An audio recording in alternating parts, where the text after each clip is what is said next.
Hey guys, good morning and welcome to my weekly astrology forecast. My name is Alex of coyotestarastrology and this is my astrology forecast for the week of December 10th, 2018. And we are in a pretty confusing time dealing with truth and illusion and probably experiencing some inner turmoil about the path moving forward. We had a new moon in Sagittarius last week, and this provided this surge of fresh energy and possibly kind of a new perspective as far as where we want to go moving forward on our quest. But we have all of this conflicting energy with the square to a pile up in Pisces with Mars and Neptune conjunct. So when we have a square off between two signs, there's kind of this dynamic push-pull that's happening between two conflicting energies, and it can cause a considerable amount of tension. When we're talking about Sag and Pisces, we're talking about tension between truth and illusion, fantasy and reality. I think we see a lot of that continue this week because we're going to have our first quarter square between the sun and the moon. So this is going to be the first kind of checkpoint from the universe to see how we're doing and how we're progressing forward with our intentions for the new moon. So these moon phases, let's talk about that for a little bit because it's really a buildup of energy and a climax. The new moon doesn't just happen and then disappear. I like to think of it kind of like a wave. The new moon is the beginning of the wave where the water starts to pull back. We set new intentions. There's a new state of mind or a new goal, and the water starts to pull back. The energy builds. It reaches its climax during the full moon and then crashes and starts again, right? So this new moon in Sag, we want to head in a new direction. We want to follow our truth. We want to align with our higher selves. And the first quarter square, middle of this week, around Wednesday, Thursday, we're going to be like here. And this is where the universe is going to sort of check in with our progress and possibly test us a little bit. And I think a lot of the confusion right now has to do with being unsure of where to go because we have our emotional state tied up with certain things that might conflict with ultimately where we might feel deeply that we're actually supposed to go.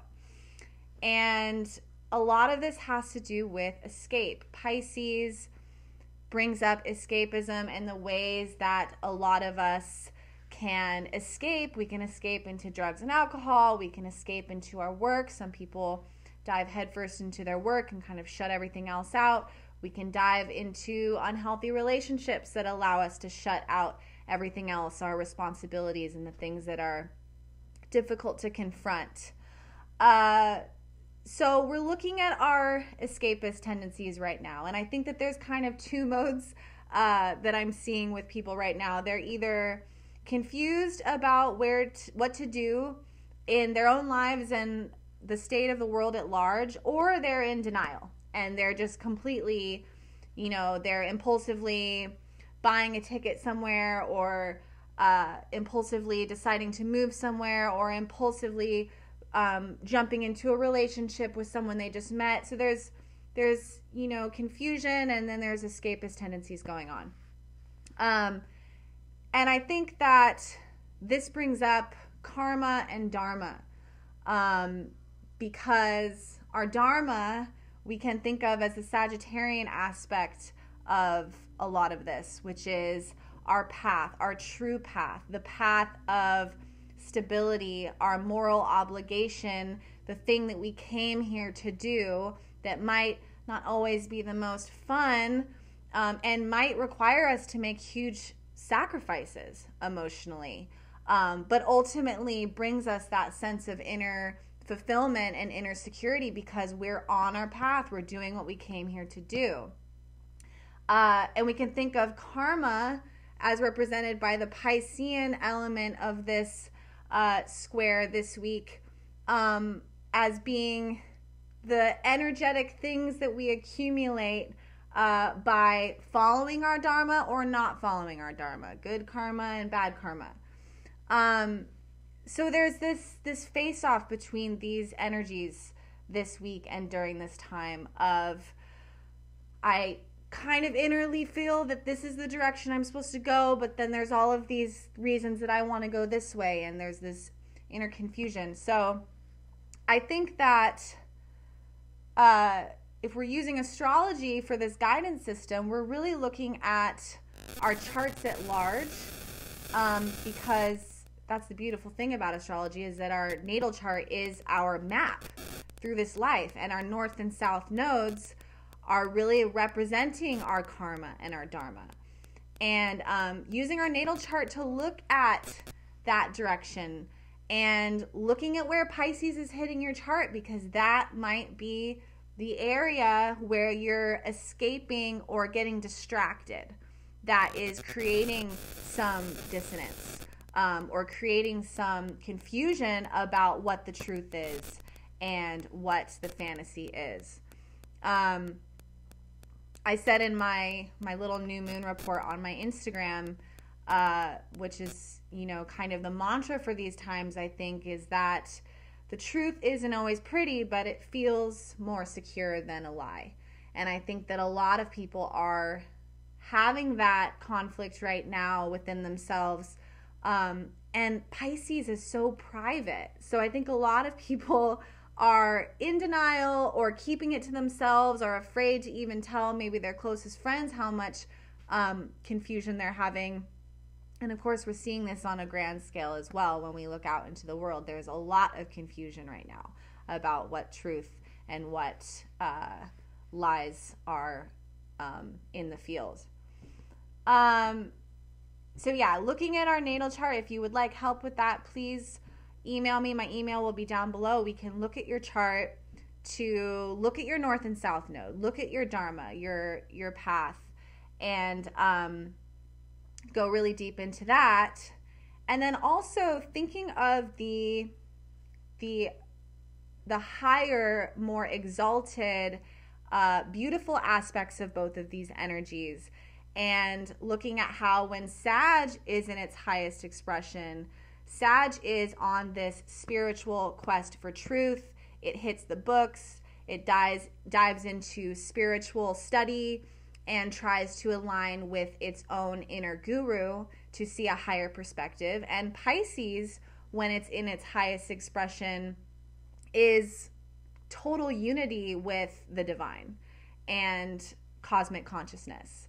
So we can, if we try really hard, we can come into union with these two energies, which essentially, as far as I'm looking at it, is really, really aligning with our highest truth spiritually, rather than the lower expression of both of these energies. With Sagittarius, this is the tendency to not have the ability to look at things we don't want to look at. Sag has a blind spot when it comes to shadow and only wants to see the positive, and can kind of have this outlook like, I don't need to worry about it. I can do both. I can do both options. When in life, often a choice does have to be made, and we can't just push it off. And then with Pisces, the shadow can be, like I said, escapism, total denial, or going into unhealthy habits because of this tendency to not want to confront certain things. I had a totally perfect example of that last night. I have some really difficult situations coming up, or not difficult, but challenging choices ahead. And I'm feeling confusion about a few of them. And I, in my past, because I have all of my Pisces in my 12th house, I used to drink when I would feel confused, and I would totally escape reality, totally disconnect. I don't drink anymore. But last night, my roommates came home with 2 amazing bottles of red wine, and they were drinking by the fireplace, and a huge part of me wanted to just be like, fuck it, I deserve it. I've been working so hard. This is a stressful time. I'm going to have some wine and totally check out. But I know my chart and I know my karma, so I didn't.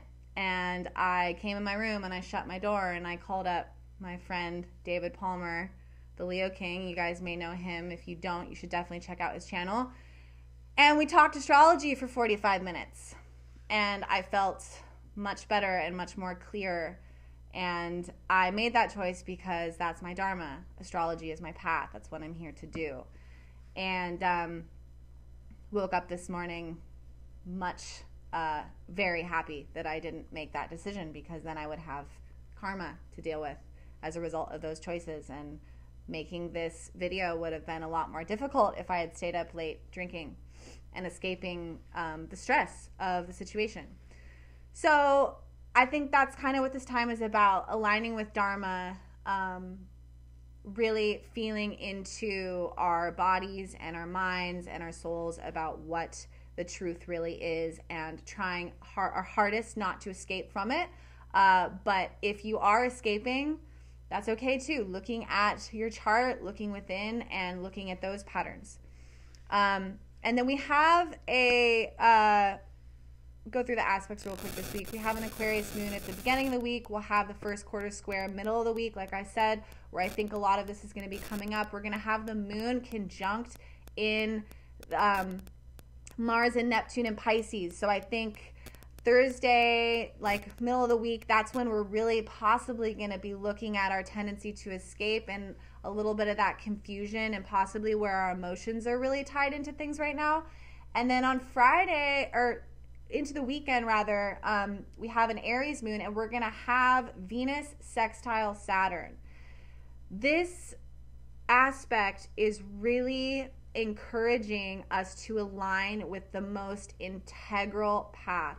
Saturn in Capricorn is integrity, it's responsibility, it's dependability, longevity, and sextiling Venus. This is our values. So I think that this is going to help somewhat to really help us align with very pure and grounded decisions that are going to support the process a little bit. But that doesn't come until later of the week. So I think middle of this week and through the beginning of this week, really thinking about your Dharma and your karma, and definitely reaching out to me if you want some help looking at your chart, your map, to look at how that's coming through. All right, guys. Good luck. Thank you so much for tuning in. I really appreciate it. I'm definitely available for readings this week. And if you have liked this video, please do give it a like and a share. All right, guys. I will see you in the next video.